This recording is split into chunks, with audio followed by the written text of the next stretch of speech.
Hi, I'm Christian. And I'm Angela, and we are married. And bored. Well, hello. Hey, everybody. It's us, Angela. And Christian. Your friendly neighborhood Spider-Man. podcasters. Oh, yep. Talking games. We are so happy that you are taking time to listen to this episode. It's been a few for us, but there's a good reason. Summer vacations. There's a new baby. No, there's not. No, there's no new baby. We're elongating our cadence. Is that the right word of how we do shows? Just because it's summer and the kids are around more, and Yeah, and so instead of getting paid for this, we do it for free. So yeah, we have to. That's exactly what is going on. We have to break it up a little bit more in the summer. Oh man, oh, kids. You can't live with them. You can't live without them. Well, it's been a while since we have done a true Married and Bored episode. Mm-hmm. But if you listen to our previous episode, we talked about another show that we were on, and it has since been released, right? Yes. We were on the Critical Encounters podcast. Absolutely. Yeah. So fun. And we were on episode, I think it was 118 and 119.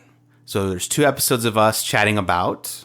Well, we were chatting about Proxima Midnight and Corvus Glaive in Marvel Champions, the tower defense scenario. Yeah. I think we actually are on 3 episodes. Oh, they had the bonus secret episode. Yes. Did any of you guys listen to it? Oh, you guys, go listen to it because... I won the game. Yeah. Did you? Did you win? I don't know. I don't know that we did. I was waiting for you to go, I won the game. Oh, no, I actually don't remember the outcome because the playing of the game itself was so fun. We did a little newlywed game. Yep, versus the other co-hosts. Yes. It was great. And then we also talked about the tower defense scenario, the cards in there. If you are in any way a Marvel Champions player, fan, a Marvel fan. Or a fan of us, of course. Yes. Or Critical Encounters. Maybe you know them. Yeah, and if you found us through them, welcome. Yes. We're talking about not Marvel Champions today, but nope. We're talking about a great game. But we do have Marvel Champions episodes. That's true. So if that's all you're here for, that's fine with us. Yeah, so there's a link on our Instagram account, @MarriedandBored. It's one of those link trees. You can go directly to those episodes if you still haven't listened. Go listen to them. We had such a good time. We hope to be back again. Maybe when the X-Men show up. Yeah. That'd be fun. You know, it was the first time, I'm sure people do this all the time, podcast over, like, remotely. Right? Yeah. But you're always in the same room as me. Oh, I see. Like 2 people live in different places. Yeah. Yeah, it's not, like there's one that I listen to where one guy's in Utah, one guy lives here in Phoenix, and the other guy lives in Canada. Right. And they have a show every week. Exactly. Yeah. So I know we're probably the odd one out. Like, it's probably more normal that people are in different places. Hosts are separate. Yeah. Yeah. But it was just a neat, different experience, I guess. It was neat too, yeah. Mm-hmm. East Coast, West Coast, that was fun. Trying to get that scheduled with our kids and their kids. And we made it work. Yeah, it was great. And we put out some fantastic material. Yeah, go listen to it. It was a lot of fun had by all, and we're looking forward to doing it again, like I said. Well, Ange, it's been a while, like we mentioned at the top. Yep. There's been a lot going on for us in terms of board games. Totally. What's been on your mind? Well, a lot. But the biggest thing on my mind recently is that we received our pledge from Marvel United. Yeah, X-Men edition. X-Men edition. Everything is X-Men right now. Yeah. We said the champions, Marvel Champions. I'm looking at the X-Men Mutant Insurrection, which is it's an okay dice game, but it's X-Men staring me in the face, and then United. X-Men United. Or Marvel United X-Men edition. Yeah, if you haven't followed us on Instagram, you can see like this ginormous box that everything we pledged came in. We didn't even pledge everything. We pledged enough, but we didn't pledge all that there was to pledge, and we got so much stuff. Miniatures, cards. The miniatures are the most fun. Yeah, there's so many. I made our daughter count how many we got. Oh, did she actually count? Yeah, and so she said there was 88 miniatures wow. across all the boxes we got. That's so cool. And like there's still some we didn't get, which was fine. We picked and chose? Pick and chose? What's the past tense of pick and choose? Yeah. We picked and chose. No. Well, we handpicked what we wanted, so that we didn't go all in, and we didn't just get base pledge. There was some cool stuff that we wanted just from our fandom and what we knew about X-Men that we wanted to jump in and do it. Yeah, and the kids, they will play the actual game with us, and they're good, and they like the game. But then when we're not around, they will play with the miniatures. And I think it was day 2 that we had these miniatures, and they already broke off a piece. Yeah, they broke one already. Well, the good thing is we're 87 out of 88. There's still many true. more to go. Percentage-wise, we are still in the A range. Yes. So that kind of segues into maybe what's up with you with painting. Well, I was going to ask, too, before I talk about myself, which I could do all day. All day. You've been having a lot. So we had the base Marvel United game, and it came with 3 villains. Yeah. We've like more than quadrupled the amount of villains that we have. Yes. And I just talk about a little bit like how that changes the game and makes it infinitely more interesting. Yeah, it's so much more fun, and these villains do different things mechanically. That it's not just like, this villain has a different health, or this villain deals with crisis tokens and this one doesn't. They've got all sorts of. One of them has different personalities, and one of them has threat cards face down instead of face up, and one of them spawns threat cards. There's just all these different neat mechanical things that match the villain's powers. Yeah, to compare it to Marvel Champions, your heroes play the same, every time you play.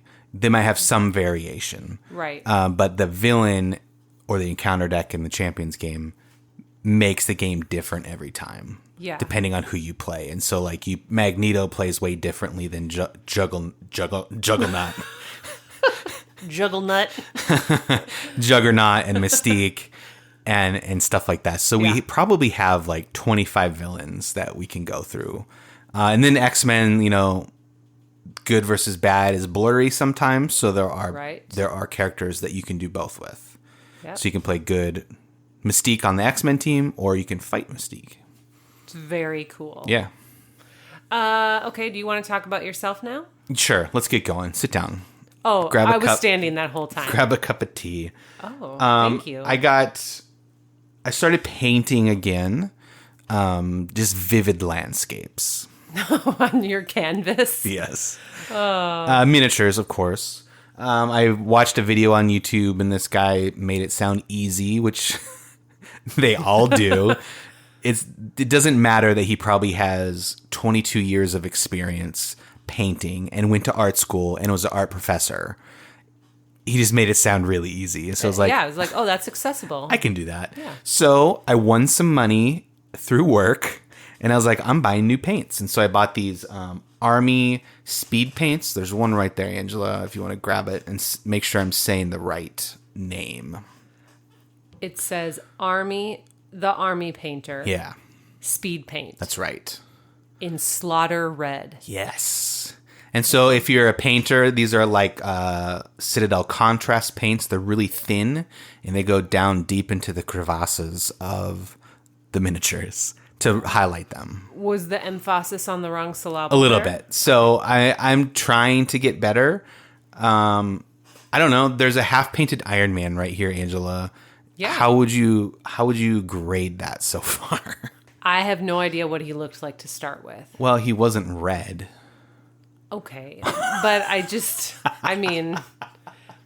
I would grade that as Tony Stark is trying. He's trying. His full suit is not quite built. Okay. Here's a completed Captain America. Okay. Give me an honest grade on that. His pants are very well done. Oh, I'm a good pant painter. I mean, I'm just looking at the quad crotch region, and you've got... Yeah, you would. No, they've got, like, the contrast. Yeah. And then the boots with the... Fur. Black and red. Nah. Are you going to sing some... Well, yeah. Some Nelly. Fur? Yeah. And, yeah. No, it looks good. This is very good. This is Cap is all done, new shiny suit. Yeah. So, I'm trying. And I got some fun paints from a company called Turbo Dork. Woo! Which is a really cool name. And they have a really cool logo. It's over there by the paintbrushes. No, it's a sticker on the table there. But, I got it. Yeah. It looks like a retro 80s outrunner. It's pretty cool. Oh, yeah. And they do like iridescent paint. So I got a couple bottles of those, and I painted 1.5 aliens from Nemesis board game. Yes, the ones that like are different in different lights. Yeah, they kind of go from green to purple or blue. Metallic-y. Yep. I don't know. It's been fun. So I'm trying to, like, I struggle with keeping the paint bright.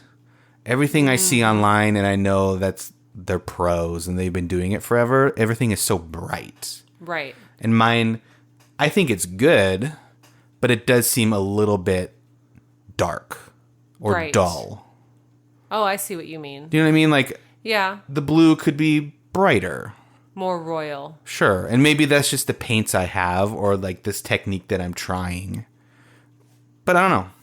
If you have any painting tips, Any tips and tricks besides thinning your paints? Because I do know that one. you've got that one under control. Yeah, that's like the number one thing. Well, the Marvel United comes with so many miniatures, and someone recently on Instagram invited us to look up a Facebook group that shares their paint jobs of the miniatures. Yeah. And that's kind of where you're wanting to head. You're just afraid to paint one of those 88. Yeah, people are so good, and they make it look like the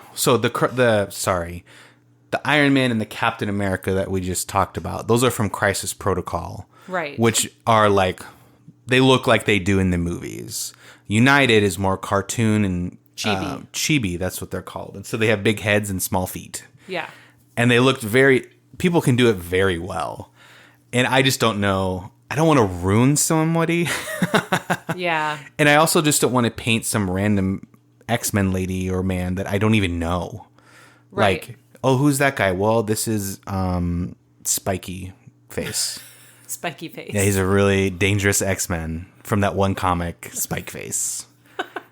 You know what I mean? Like, I want it to be like recognizable. Like, oh, he did Cyclops, and it looks really good. Right. So I don't know. I don't know where to go next. You have my problem with painting that I have on like virtually everything else. Is why am I not good at it immediately? Yeah, I do have that. I have that problem with. I think everyone has that problem. Yeah. Like, there's the banjo in the corner here, and I wish I could play it. Great, but I do have to practice. Yeah. Yeah, that's what paint, you got to practice. Yeah, you do. Well, Christian's going to keep painting his vivid landscape here. Mental landscapes. So just picture it. The sun sets on an Arizona evening. And two lovers. It's 9 p.m. Hold hands and do a podcast. It's 9 p.m. and it's still 103 outside. Oh, yeah. There's no holding hands in here. Not when it's sweaty. Has anything else been going on? Well, yeah, lots, but Oh, yeah. I think we've got a big, meaty body of the podcast. The meaty episode. Would you say? Yeah, so we talked about Root on our 13th episode of the show. I remember buying this game. I bought it for myself for my birthday. You and I went to a game store. Happy birthday. Yep, and I remember this. I bought Scythe, which I don't think we've done an episode on, and we probably should. We have not. We should probably play it again with our game group. Yeah. It'd be really fun. And then I bought Root. I knew what it was. You didn't really know. And I just knew that it was woodland creatures. Yeah, and it was popular. Yes. This was 2.5 years ago, almost 3 years ago now. Yeah, so it was 2019? Yeah, Early probably. 2019. Well, no, 18? I don't know. It doesn't matter. Let's do some math. Whatever. And so we didn't really know much about it. Started playing it, fell in love with it. And obviously, they've had many expansions since we last chatted. The newest expansion, Marauders, just dropped, this past quarter. So that's what we're going to talk about. Awesome. So we'll take this break, and we're going to talk Root again. All right, so Root. I've got no. Root. That's a good song. Anyways, Root, Ange. Hey. Why don't you just not break down, but just do a quick description of the game, those who don't know what Root is. Yes, Root is the woodland game of might and right. In Root, players take on the role of woodland creatures who are racing to earn 30 victory points. Since this game is asymmetrical, each player will achieve victory points through different methods. We've got battling, crafting, building, helping, and destroying. Don't let the cute creatures fool you. This game is cutthroat. Yeah, definitely. Definitely cutthroat. It's deceiving because Yes. everybody's so cute, but they also just want to kill each other. Exactly. If you look on our 13th episode, we do a full breakdown of this game. We discuss it. We don't review here. That's not really what we do. We just like to chat about games, and sometimes we talk about if they're right or not right for us, but that doesn't mean they're bad games. They just might not be right for us. But we break it down fully in episode 13.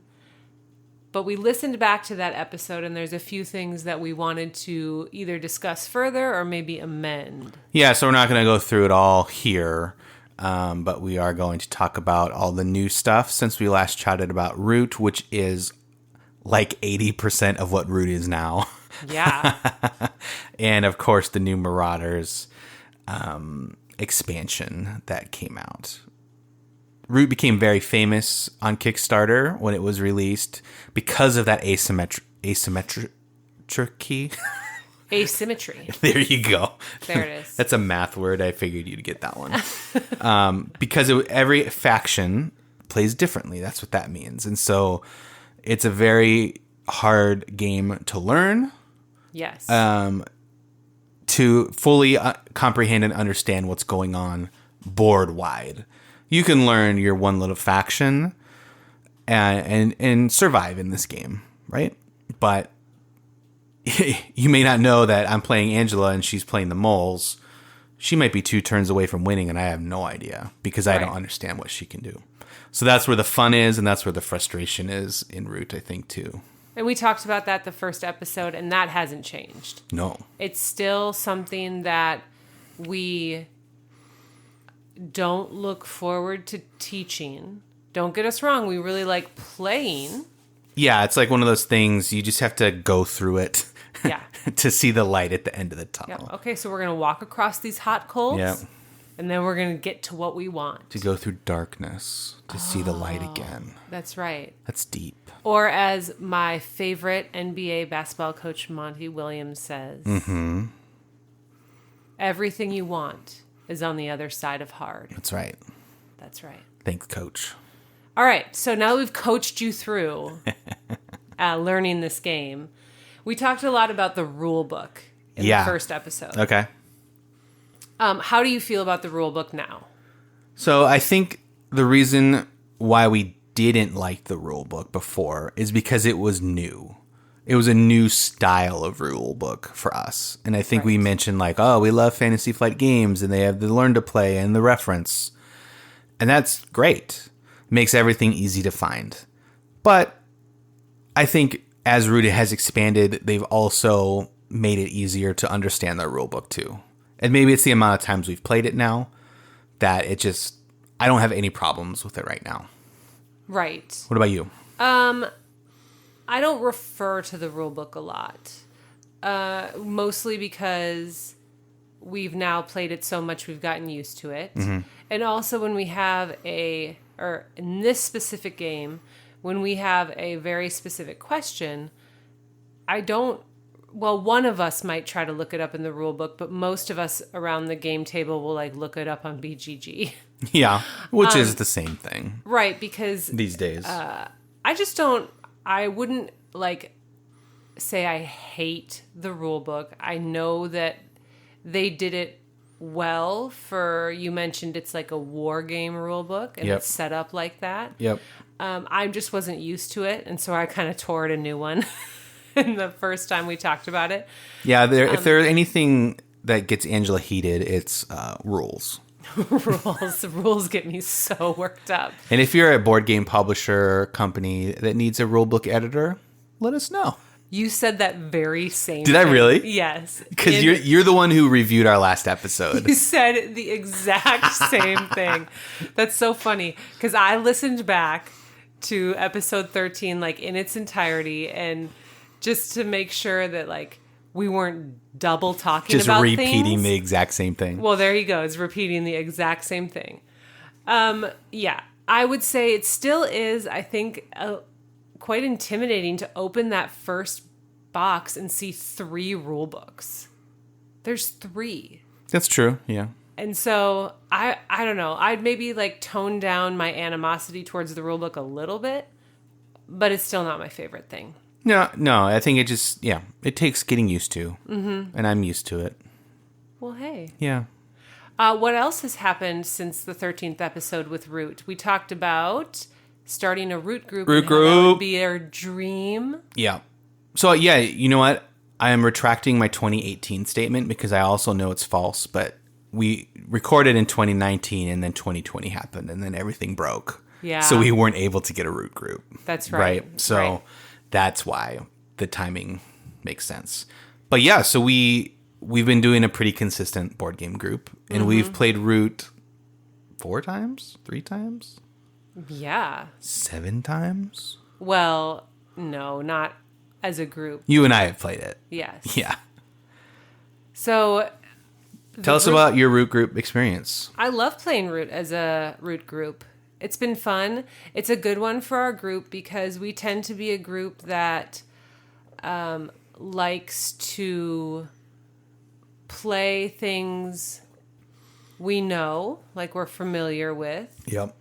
And then we also like to play things that keep the other players engaged when it's not their turn. Yeah, that's important for this group. Just because there's 5 or 6 of us around the table, depending on, The night. who shows up. Yeah. And Come on, John. Show up.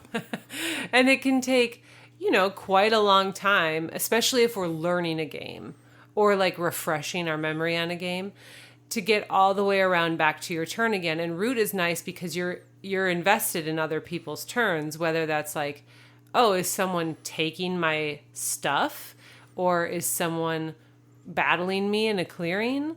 You can even play like ambush cards when someone battles you. So it's not like you just peace out and go where the snacks are, come back in 45 minutes and it's your turn again. Yeah. So that's why it's lent itself to our group so well. Yeah, and we like games that we battle in. Yeah. I think we've kind of gravitated to those style of games. So we've played Root a bunch. Rising Sun is a favorite. Yep. Ankh as well. So those That's right. kind of, and you take this place, I'll take this place, and we'll fight over it. Yep. So I will say that there might be a sweet spot for me. Like, I feel like we talked about Root Group as like just the epitome of what this game could be. yeah, And when we play 6, that map is so crowded. it's very clustered. And That's not the right word. well, it is. Why not? Like an almond cluster. Okay. Yeah. Okay. Yeah. And it tends, maybe this is just like a pattern our group falls into, so maybe it's not universal, but like it tends to be that there's really only 2 people in the running for winning. And some people haven't been in it since the beginning. Like me last time we played. It's just hard for certain factions to even get a foothold in a 6-player game. Yeah, I think I want to like this game with 6 just because it invites more people. Right. But I think last time we even played with just 5, and that still was full. Yeah. So I don't think we've ever played with just 4. No, that would be maybe my next like holy grail of because the root could be. The base game was for 4 people. Right. And so, yeah, I don't know. So let us know if you normally play Root with 4. Let us know. It's 4 is funny for us, personally, because you and I, that's 2, obviously. Right. And so finding 2 more is sometimes more difficult than inviting 3 or 4 people. Does that make sense? Yeah, it would lend itself perfectly to like another couple. Yeah, maybe that's the holy grail. Right? Hey, Arizona, let us know. And then it becomes like do we know any couples that both like games like this? Because this is not like categories. I'm good at that, though. Yeah, you are. And also like the kid thing, kids. Like the young kids. And so it's a whole nother thing. Right. Christian, you talked about the Woodland Alliance being your potential favorite in the first episode. Yeah. Why don't you explain how you feel now? I'm terrible at this game. At the whole game? I think so. Oh my gosh. No, I really like the Woodland Alliance because everyone that I read online says they're so strong. They're great. And I'm just sitting over here like, I don't know what I'm doing. The last time we played, now, I think eventually I, quote, caught up. Yeah. The guy who played the rats, he won by, I don't know, was it like 5 points? Maybe. Probably, yep. And I was in last place 90% of that game. Mm-hmm. And I still might have gotten last place. I think I did. But I think I got into the 20s at least. Yeah. Like in my last turn, finally. Like there was turns where I did nothing. Right. And that is not fun. No.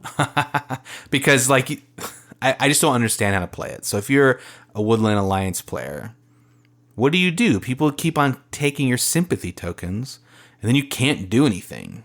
Right. And then so you're just putting those dumb things out every turn until they start just ignoring you, or like, I don't know. Right, because everyone was just battling your tokens. It's a point. Yeah. So why wouldn't you?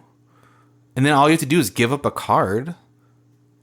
And then half the time people are like, well, I don't have any cards, so I don't have to give you a card. Well, the Eerie especially, because... Yeah, the decree. Yeah. Dorks. It's interesting. There's another faction or two you like, though.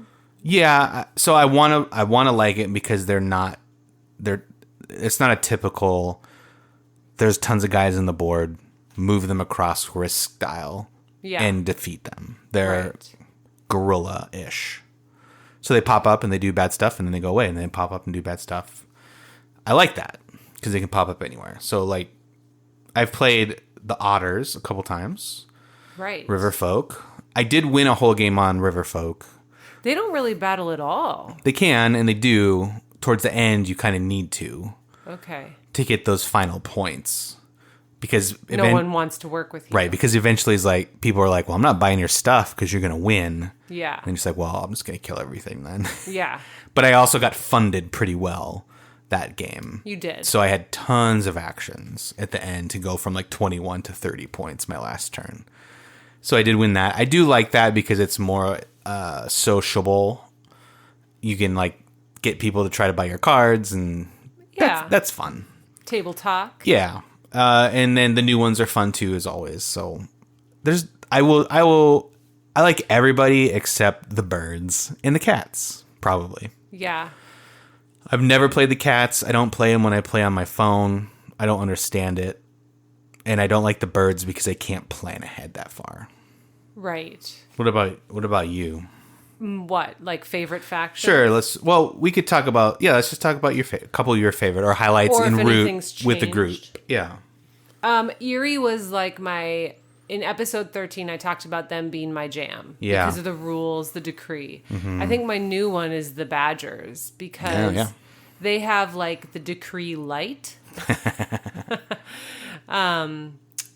Because you can choose to ignore certain parts and not go into turmoil. But it is a decree. So you can do as much as you need to. And then you're just like, well, I guess I'm not doing this. Oh, well. Yeah. And I like how... I'm not dead. Right. I like how they're... I mean, I guess you could argue... There is a lot of battling with them, which I don't mind. But I like that their main focus is just to get relics. Yeah, they're just like hunters. Mm-hmm. So they're not out to kill you just to kill you. They do it for a purpose. Right. Which I guess everyone is in the game because the point is to get 30 victory points. Right. I also like the lizards. It's another non-aggressive or whatever the factions are called that aren't... What's that word? It's going to come to me. Yeah. I like those because when people battle you and kill you, your warriors killed in battle can show up and do great things on your turn. That one's really difficult or maybe more at the mercy of the group when there's a lot of people because everyone's discarded cards kind of determine your next turn. Insurrectionists. Yeah. That's the word. Oh, that's the word? Yeah. Okay. So I haven't experienced like a lot of success with them as our root in our root group. There's one time where I just destroyed everyone. Yeah, you steamrolled probably everybody in 4 turns. It was the shortest game, seriously, that we've ever played of Root. Yeah. And it was like 30 to 14. Like, no joke. And it wasn't the first time we've played, so I can't say like beginner's luck, but I think it was just a fluke of everyone was not worried about me. Because I think I had like a total of 8 points the last time I played the lizard in our root group. So I think everyone was just like, well, I mean, we certainly don't have to worry about her at turn 2. Yeah, like the lizards, she doesn't know what she's doing. But you had played a lot of the lizards, and I think you might have even played them on the phone too. Oh yeah, to get used to it and figure out what the deal is. Yep. Well, let's jump into more of like the new stuff. Yes. So since we've mentioned all these factions, since we talked about it last, I think we just had the base game. So we've bought everything. Yes. Since then. So it's gone from 4 factions to 10. So we have the otters, which we mentioned. We have the lizards. We've got the moles, the crows, and then the newest guys, the rats and the badgers. Yep. So, and they are all asymmetric factions. Obviously, they all play super different. Right. And they just I just like how everyone's different. That's what I think I like the most about this game, because I like new games and playing them once or twice, and then I'm probably like, okay, I'm good. Yeah. But with Root, I feel like I could do that kind of forever. Right. Because every time I play, it's different. Yes. Very different. Exactly. The new factions you mentioned, the badgers. Yes. And the rats. Yes. How do you feel about them? I really wanted to like the badgers because there was a lot of, like, the rats are fine. The badgers, they just seemed interesting. And then you found them. Well, I think we wanted to each play it through. We each played the new guys once. Once before we brought the new ones to the root group. Yeah. And I understand them, and I was trying to get strategy down, and then, like, I think I lost that game, and then against the rats, and then you played the badgers, and then I think I lost that game with the rats. So, yeah, I like them. I think they're both great. Right. I find it really hard to beat the rats. Like, I don't know how to counter them yet. I would like to see the rats and the cats. Rats and cats? Yes. And not just Dr. Seuss reasons. Yeah, Not but that just 'cause doesn't they seem rhyme. that doesn't seem all too crazy because the cats just have one person in each place. That's not just nuts. because of the sheer amount of orange and red on the board. That'd be crazy. Yeah. The rats have a lot of warriors on the board. Yeah, they get points by owning more territories. So the more territories that they own that only have their faction in it, Pieces. Yeah. they get points. And so obviously you just need to go to where they're empty and fill up the gaps. And so like we weren't able to do that in our last game, and the guy won by 9 points or whatever it was. But Yes. I like the 2 new factions. I am just always impressed with how Leader Games is able to not just think of new creatures, but they fit in and they're also asymmetrical. Like, oh, this fits in the game, but it's unlike any other faction that we've seen before. Yeah, and they all interact well together. Yeah, it blows my mind. Yeah, it's really cool. I can see these 2 factions being some of the more popular ones. I see a lot of people saying like, I have Root, but I don't have any expansions. What should I get first? And they're like, oh, you got to get Marauders because the 2 new ones are so great. And there's a thing called weight with all the factions. And so depending on how many people you play, you want to get us to a certain number of quote weight. And so every faction is ranked based on how well they work together. So like the lizards, for example, I think are just really low. I think they're a 2. Yeah, they're 2 or so if 4 even. If you play that, you can't really play that in a 2-player game and have a good experience. Nope. So like these 2 new factions have a higher weight. And so like a 2-player game, which we did, went really well. Yeah. Yeah. We had some help with the new hirelings, which we'll talk about in a second, which is probably my favorite thing. But it's just something to keep in mind when you're thinking about Root. Yes. Because they're so asymmetrical, they don't all work together well together. Right. You have to, especially as the numbers around your table change, you have to be very conscious about which factions you're putting together. Yeah, you don't want... I think the board we played might have been too crowded. Maybe. We could have used a couple more like of those insurgent factions. Like maybe a vagabond and maybe a lizard and crows. Like they're not on the board much. Right. But it might have made it a little bit more interesting. We had a lot of meeples on the board. A lot of them. Yeah, so let's talk about the hirelings. Yeah, the hirelings are my favorite part about this expansion. They are mini factions, neutral factions, and they're all based on factions in the game. Well, not necessarily. Not all of them, but every faction in the game has a hireling version. Oh, okay. And then there are new hireling only factions that you can do. And do you want to describe like kind of like what they do and how it works? Yeah, so they it depends on how many players you have, because if you have 2 players and you're playing hirelings, they do more because there's more need for them to do stuff in a game to make it interesting. When we played the hirelings with 5 players in our root group, they didn't do anything at the start of the game. They weren't as impactful right away. Right. Yeah, so there's a promoted side and a demoted side. There we go. So, like, if you have... The more people you have, you're going to play the demoted side. It's still going to help you, but maybe not as much as at a lower play count. What they're meant to do is fill the gaps for those low play count games. And it was really good at that, I thought. We played a couple 2-player games of the new factions, and we put in 2 or 3 hirelings each game. Yeah, you always do 3. 3. Mm-hmm. Okay. And we played the Marquis de Cat hirelings. Yep. There's a new porcupine. It's like pink. Yeah, there's like the bandits. Yeah. Or the band. No, the band, I think. There's the band and bandits, so. Right. Yeah. And then we played a deer, the protector. That was cool. we've played the crows. We did the crows. We did the moles. We've done the Woodland Alliance. We've done many of them. How they work is they have their own separate card and they're off to the side of the board. And at the start of the game, they are neutral, or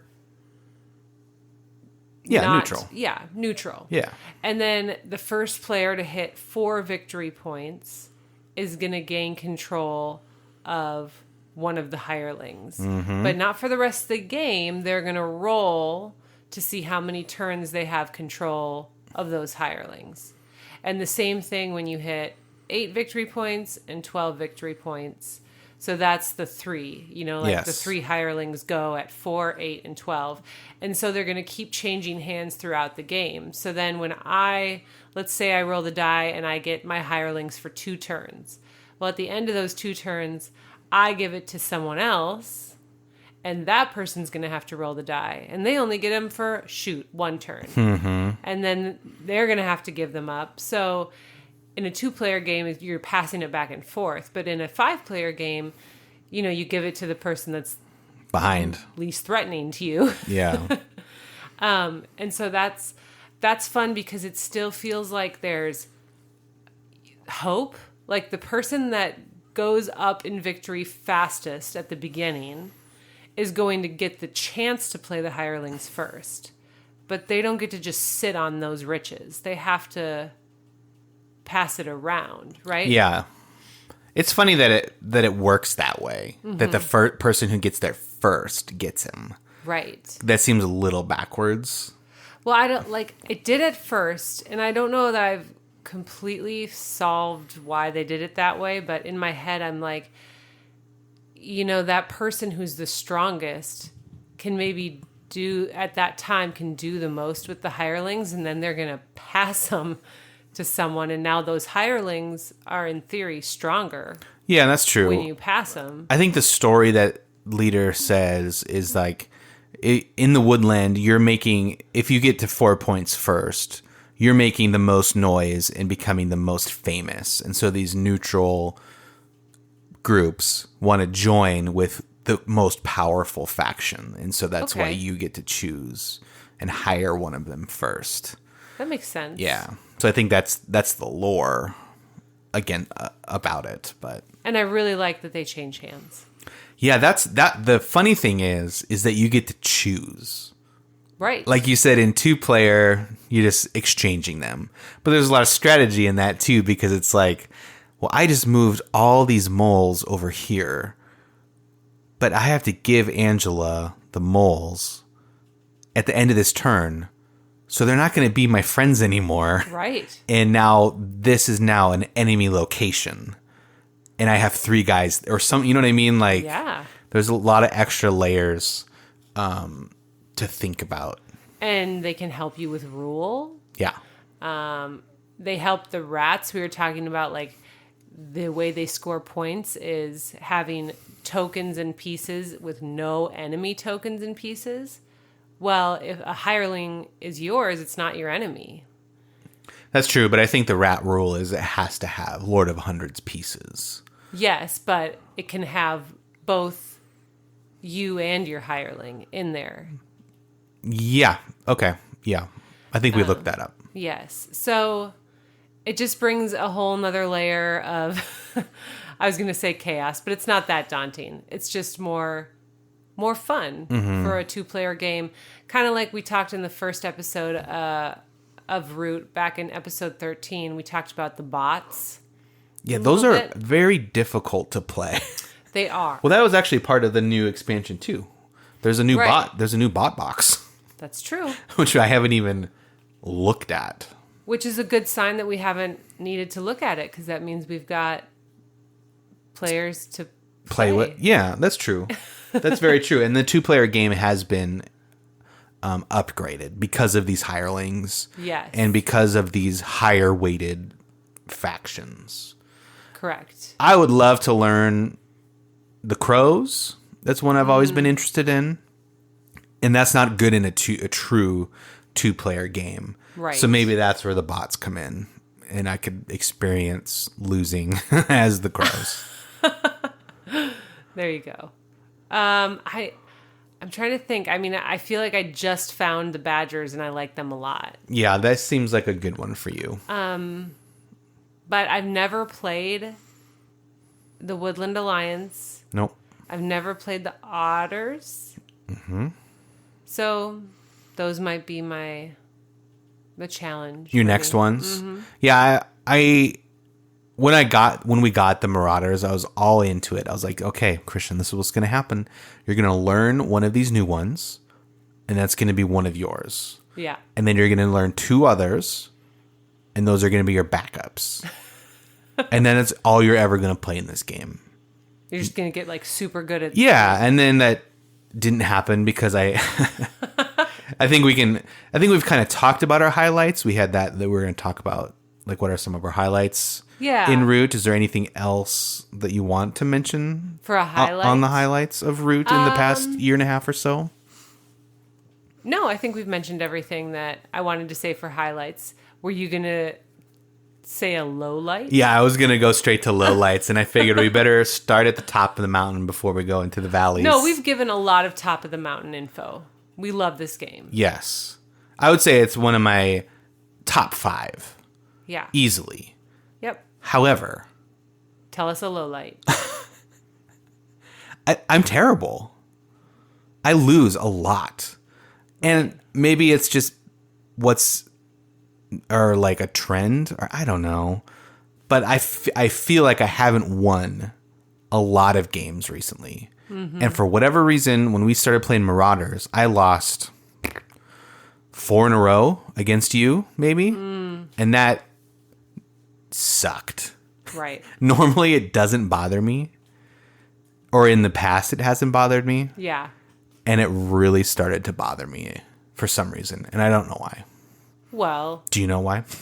I hate losing. We've talked about that before. So I understand the losing hatred more than how you used to be. Like, I think in episode 13 you had a quote that was like, I lose this game a lot and I don't mind. No, I'm 100% mind now. Yeah. And it's beyond Root. No, it's in other games as well. I don't know if it's just because I just didn't care about winning for so long that the actual losing of the games, I don't know, boiled over or something. Right. And I don't know how this goes beyond Root, but I don't know how to like get over it. I've won games since, playing Root, but for some reason, like, it's not as satisfying. There's something satisfying about winning a big game. Okay. Do you know what I mean? Yeah. Yeah, and or like one where I've just put so much energy into. Like, even we played Fort, which is another leader game. And I put so much mental energy into it, and I lost terribly. And I don't think I ever have lost that game. Yeah, you're very good at that game. And then, like, 2 in a row, just dead in the water. Right. And I was so mad. We played Merchants of the Dark Road. Did you lose that one? Oh, yeah. Okay, I didn't remember. I thought I had you again. I was like, I got her. This is easy. And then you're like, nope, 7,000 points. Yeah, 7,000. And then what else have we played recently? I feel like, well, I guess cooperatively, you don't really experience the same, like, Marvel United. Winning Marvel United means nothing to me. It's just not as satisfying. Right. Because I think it's just because I think I realized that I'm there to play with the kids. We played a lot with the kids. Right. Or I've only played it with them. So I don't care if I win or lose that game. Because there's not much going on. Or the investment isn't there. Yeah, you're investing in other things. Yeah. Yeah, I wonder about that. And this is maybe like, I know we normally take a break between like our main segment and... Yeah, we kind of transitioned away from Root, but we'll wrap it up after we continue. No, I think this is good because this is just wondering if anyone else out there has ever gone through, maybe it's just a season or like a rut or whatever you'd call it, but no one likes losing. We get that. But we have entered into a season where it's almost like I don't, like, you tell me if this is putting words in your mouth. You don't want to even start playing a game. That's 100% true. I don't want to play games. Yeah. Because I know I will lose. Right. And so why would I put in 2 hours to feel like crap after? What's up with that? Yeah. That's so hard. It doesn't, because it didn't matter for the longest time. Yeah, I was you all used to be about the opposite. Yeah, it was all about just come over and have fun, whatever. Like, we'll play and I'll lose and it'll be fine. Yeah, so maybe you've just experienced like a goal change where like your goal was just to play games and get people into it and get a group. Yeah. And now your goal is, well, I've already got that, so I take that for granted. So now my goal is to win. Yeah. I don't know. I don't know how to do that. Because this is what goes through my head. Like, I mentioned it earlier in this episode and probably every episode. Like, I like new games, and that's what I like to do. So is that what hurts me? Because I have all these rules in my head? Like, I could probably pick out a game on our shelf and know how to play 80% of it, like, right away. Yeah, which blows my mind. We don't have a shelf of 20. No, we have a shelf of 120. Yeah. And so, like, I'm like, oh, yeah, let's go. I'm not going to win, but I can get us going again, and I can remember the rules. But I can't win it. Well, so you're saying, like, you're just spread too thin. Yeah. I guess I could see that because you'd love that new experience. I do. So that's just, unless you're experiencing beginner's luck every single time. But I don't win the new games. That's what I'm saying. You're not going to get good at something because you're not playing it enough repeatedly. Yeah. I don't know. Like practicing the banjo. Like practicing, but then you don't want to think of games as practice. No, that's dumb. And that's why I was like, I need to get good at 3 people in Root. So that when we play it, I at least have a somewhat of a chance. Right. Because normally I'm the guy who wants everyone else to have a good time. And it's probably becoming at the expense of my good time. Yeah, so maybe you need to like refocus on, okay, everyone's here. Everyone knows the game already. We're not so focused on, is everyone having a good time learning? We're like, maybe you just need to focus on yourself. This has been a good therapy session of Married and Bored podcast. We are here. And guys, write in some encouragement to Christian. I need to know how to win. He needs to know how, and how to have fun with games again. I have a good time. And then sometimes afterwards, you're like, did you have a good time tonight? I'm like, no. Yeah. I didn't. Yeah, so that, like hurts my heart a little bit because even though I'm the rules and the winner and the, I don't know, concrete sequential one in our relationship, I still like a good time, and I want you to have a good time too. Yeah. So, there we are. That's Root. Well, maybe we'll break now, and then I think you had an idea about coming back and talking a little bit about leader games. Yeah. Let's do that. This episode is sponsored by Showit. Are you stuck in a boring website template? Maybe you don't even know where to start. Experience the true creative freedom with the drag and drop simplicity of a Showit website. Our website, marriedandbored.com, is a Showit website, and we love how simple it is to create. Get started for free at showit.co. You won't be disappointed. Well, there you have it. I'm happy again. Oh, he's back and he's happy. We took a 4-hour break. It's been a whole year, and he's back and he's happy. We recorded this years ago. No, so there is our Root update. It's great. There's not much we can say that is bad about Root. For real. 6-player game might take too long. I think we had high hopes for that. Woodland Alliance, maybe not our favorite. Rulebook might not be our favorite, but honestly, guys, we're nitpicking things when this is just a really good game. Yeah, and there's a whole nother map that we have never played on. That's true. So I'm looking forward to doing that. Probably not with 6 players. Maybe not. Fingers crossed. It's tight. It's a tight map. There's one with a big lake on it. And there's one that's like underground with tunnels. Changes it up quite a bit. Yeah. And you know what we didn't even talk about is landmarks, but we don't need to go into that. Look it up. They add like another wrinkle. King of the Hill type of thing. Yeah. Other things as well. But they add just another layer to the beautiful tiramisu. Tiramisu, that is root. Yes. Rootamasu. Yes. So how about Leader Games? Yeah, so Root was it's published by Leader Games, which is one of our favorites.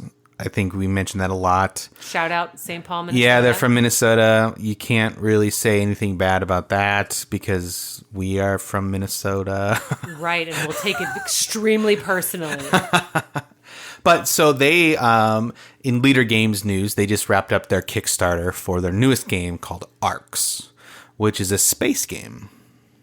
The Final Frontier? No, it's not the final frontier, but it's a frontier. Got it.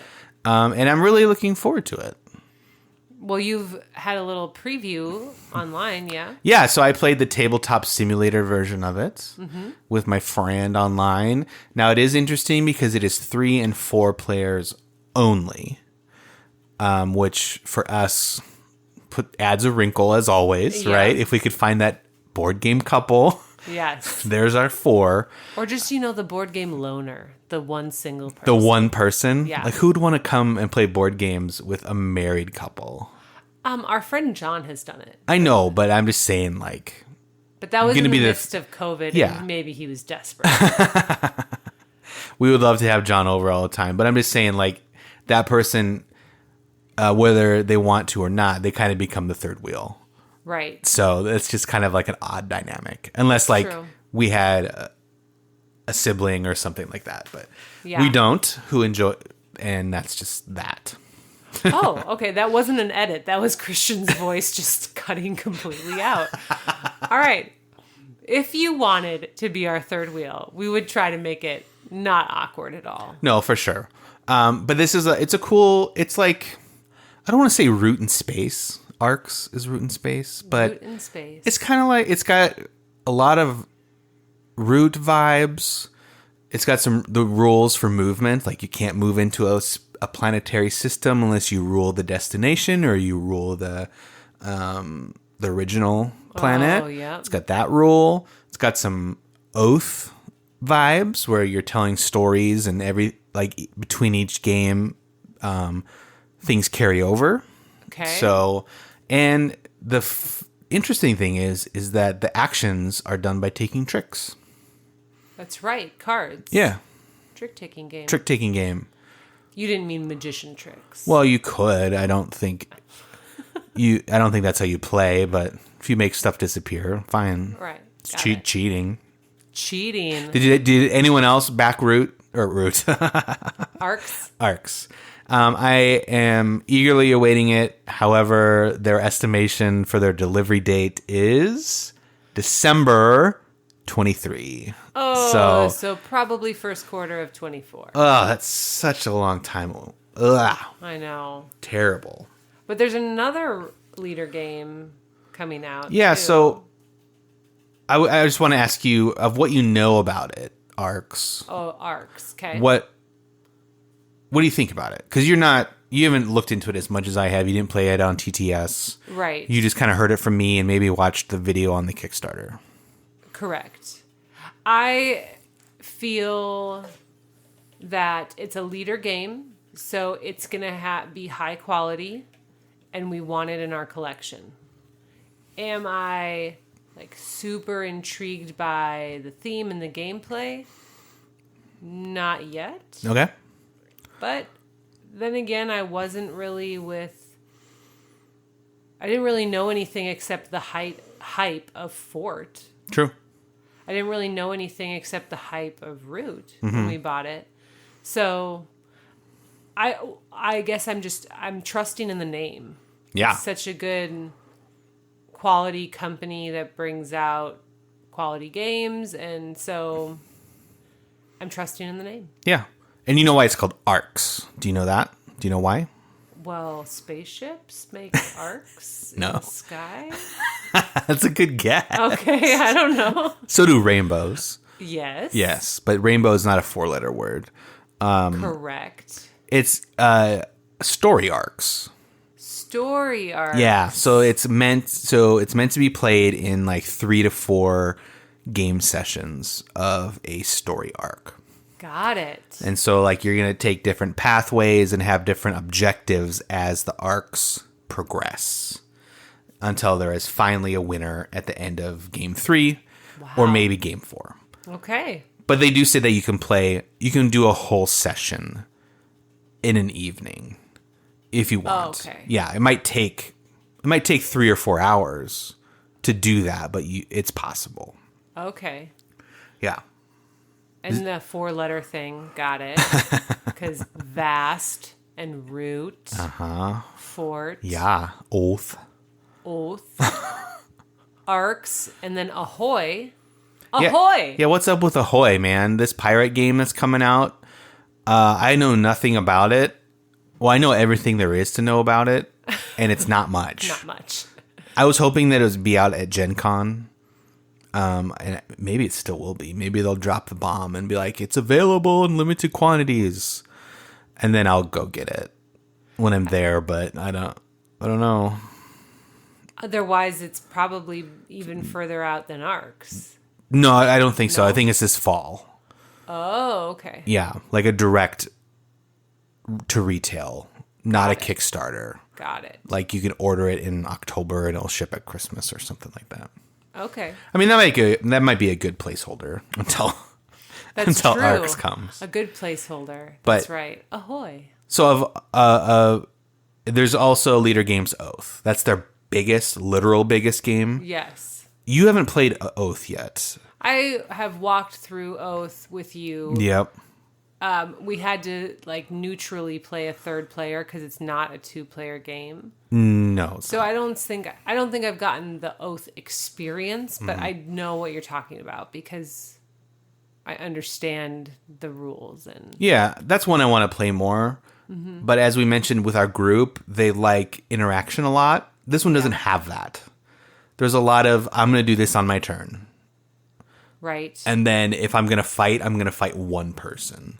So it might not be me. Or, Right. you know what I mean? And so, like, the more people that you have in the game, the longer that downtime is. Yeah. But I really like how everything carries over.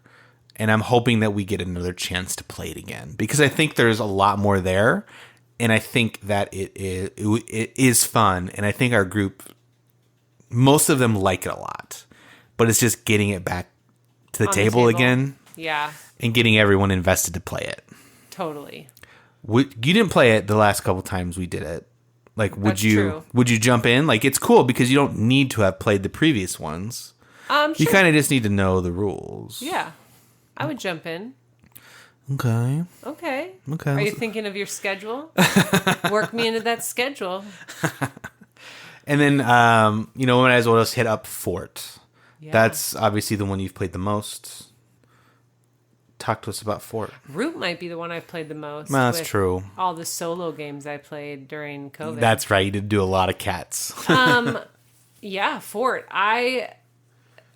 This has been a roller coaster for me. Well, maybe not even a roller coaster. Maybe just like a standard U curve, because I've got all the hype right before we first bought it. We bought it. Yes. We played it. Yes. It was meh. Yeah, I think we said that in our we did an episode on Fort too. Yeah, it was just okay. It was okay. Uh-huh. And then time went by, like a good chunk of time. Probably a year. 6 months? Yeah, probably more like a year. And then we played it again, and it was like, oh, This is so good. yeah. And then we got the Cat and Dogs expansion, which is the size of a literal pack of cards. So it's not like a big box expansion. No, but it or changes anything. so much. And then we have since played it even more and more frequently, I think. Just like maybe a month will go by and we'll play it again, or like a couple weeks and then we'll play it again. And it's just so much more fun than that first experience. So it's like it started really high in my thoughts, went down because I realized, I don't know, it's okay. And now it's gone back up again. I wonder why that is. Like, why do you think... I understand I was with you on the fall of Fort. Right. Why do you think it's like crept back up? I think just unlocking more strategy. And do you think it's because we've played other games that are similar or like not as good? Or that's what I'm just trying to figure out. I think we're just playing more games and getting... And realizing that this one is good compared to other ones? Well, maybe some of that, but also just unlocking more strategy. Like, we're coming back to the game a year later, so we're just better at games. So, like, practice. Yeah. But I don't think to bring it all back. I don't think of it as practice because it's so fun to play games. No, I know, but I'm just making a joke at the how we talked about practicing games to get good. Yeah, a little bit of that. Maybe a little bit of experiencing games that fall short and then realizing this one is actually good. Maybe just taking a breather away from the hype of what we thought Fort was going to be and then now appreciating it for what it is. Yeah, I feel like another game that happened to us a little bit is Everdell. Yes. Everdell's really fun. It's a great example. And I think we were just kind of like, what's the deal? Well, everyone with was Everdell raving about it. And so, well, yeah, we're going to get it. And it was just okay. Yeah. Again, we never thought these games were bad. We were just like, oh, this isn't the best game of my life like everyone was making it out to be. And then we've played Everdell a few times just this past summer or like spring too. Yeah. Yeah. And really unlocked something else, more of the strategy. Yeah, you definitely. I still don't know what I'm doing in that one, but I've enjoyed it more than I did the first go around. Right. And maybe it's just that time away where you're just like, oh, blah. Blah. It's a big tall tree on a board, big deal. And now that's the funny part about that game is like, I feel like the hype is all around the tree. The table presence. Yeah. It doesn't need it. Like it literally doesn't need it, but it's No. just neat to have it. It provides tiers for the cards and the meeples to And sit tears for when I lose. on. Oh. Well, Christian, I hope you'll get some encouragement. Let's end on a good note. Okay. And let's talk about some things that are bringing us joy. Let's do one more thing about leader games before we do okay. that. I just thought of this. I feel like whenever I try to transition, I know, I'm sorry, but you do that to me. I know. I'm just so spontaneous. It's great. And you love it. So the next time we play Root, Okay. let's say right now what faction we're going to be, and then maybe we'll do like an update on how it went. Okay. So, what faction do you want to play next time we play? Well, that's so hard because I don't want to bulldoze anyone that wants to play this. Like if in the group. If someone in our group is like, oh, I want to play the Badgers, I'm not going to be like, nope, I got him. It's mine. It's my game and I can play him anytime I want, but right now I'm going to play him over you again. Okay, fair enough. Maybe it was a bad question. If everyone's amenable to it, Okay. I will play the Lizards. Lizards? Mm-hmm. Okay. And I don't know. Well, you can't ask me a question and then not answer it. No, I'll try the Vagabond. There. I think a I good did. one. I did that once, and I had moderate success. Okay. And I think I'll try it next time we play There we go. in the group. So, Got it. interruption over. Take it from here. Okay, let's discuss what's bringing us joy outside of board games. Okay. Do you want to go first? Yes. Okay. And I'm actually going to switch it up. Oh. Because I wrote down something earlier in the week in the show notes. Mm-hmm. And that thing is still bringing me joy. Yes. But just going to update it. Okay. What's up? So we talked about woodland creatures today in Root. Yes. I have been really enjoying pet videos. And they're bringing me so much joy, you guys. What do you mean by pet videos? Like just reels. Not of our pet. No. Like reels of like kittens and puppies and dogs, cats, bunnies. And then I look on like our state humane society page and I just want like to get all of them. And Christian doesn't want me to become a crazy pet lady. That's true. How many cats did your mom have when I met you? 4. Yeah. Yeah. That's a lot. Right. And so that's what I'm used to, though. I grew up with 4 cats at pretty much all times. Like, they weren't all the same age. So when one would inevitably pass, it would be within the same week. One time it was actually the same day. We went out and got another. I had no idea the turnaround was that quick. Yeah. That's why I just am used to pets in the house. And then our dog was my first dog. So yep. Our dog did pass away, which is sad. And so that might be why these videos are, yeah. Yep. So I know the one thing that the thing that led to the videos is not joyful, but the videos themselves are bringing me joy. Yeah, you and the kids love those videos. Yes. And then you all look at me with puppy dog eyes and kitty cat eyes going, why can't we get a can pet? we get a kitty? Yeah. Eventually. Oscar the Grouch over here. Oh, man. What's bringing you joy, Oscar? Losing, not winning games. That's for sure. Sarcasm. We went on vacation a couple weeks ago.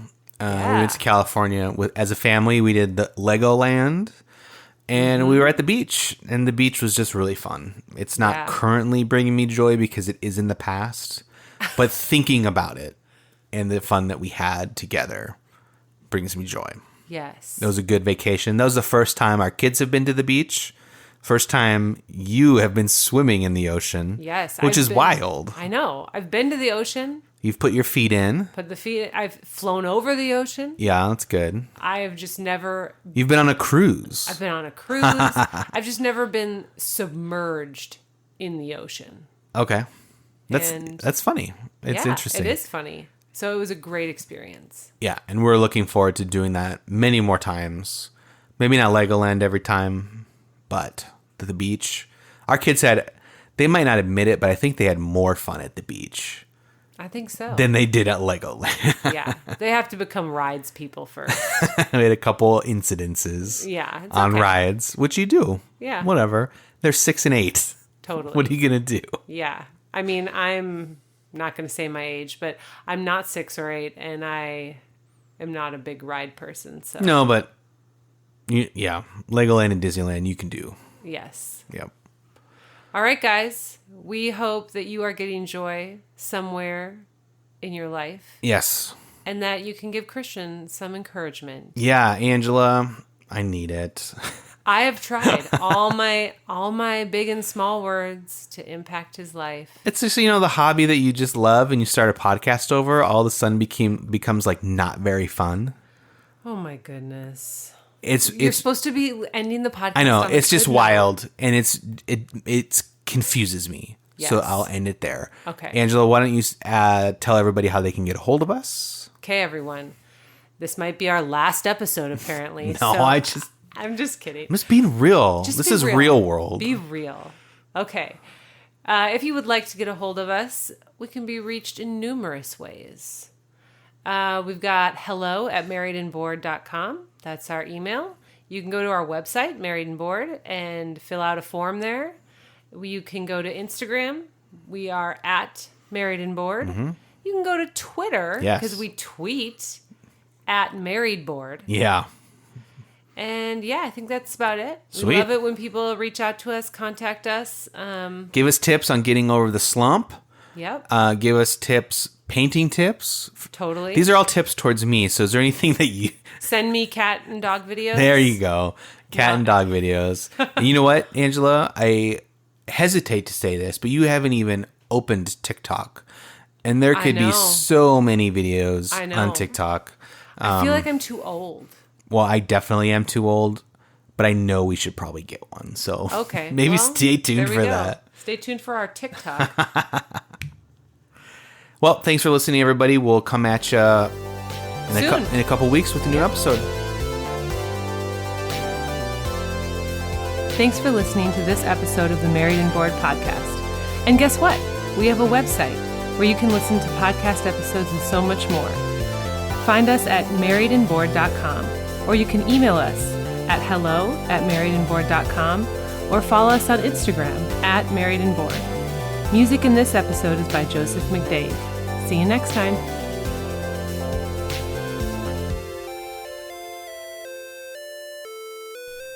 What are you laughing at me for? Hello, we are Hey, here, married and testing bored, again. married and bored. What Married do you and get bored. when you're married? You're bored.